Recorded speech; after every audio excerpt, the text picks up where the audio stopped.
22 மாநிலங்களினுடைய முதல்வர்களை வைத்துக் கொண்டு பிரதமரோடு முதலில் பேசுகிற போதே நீட் ஒழிப்பே நிரந்தர தீர்வு என்று சொன்னதோடு மட்டுமல்லாது எங்களை எல்லாம் நாகரிக அரசியலில் நடைபெற சொல்லி தந்தவர் எனது வெற்றி தலைவர். 2.5 ஆண்டுகளுக்கு முன்பே அறிக்கையிலே தெளிவாக சொல்லியிருக்கிறோம். நீட்டை சரி செய்வதல்ல, நீட்டை ஒழிப்பதுதான் ஒரே தீர்வு, அதில் மாற்றமில்லை. எப்படி ஒழிப்போம்? இந்தியாவினுடைய மத்திய பட்டியலில் பாதுகாப்பு, ராணுவம், துறைமுகங்கள், பணம், நாணயம், அஞ்சல், ரயில்வே உள்ளிட்ட பல துறைகள் இருக்கின்றன. மாநில பட்டியலில் பல துறைகள் இருக்கின்றன.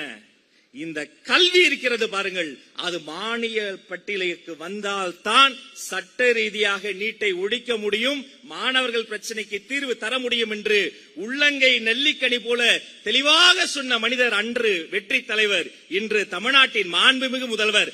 அவரை நான் வணங்குகிறேன். அந்த நிலைப்பாட்டில் உறுதியாக இருக்கிறோம்.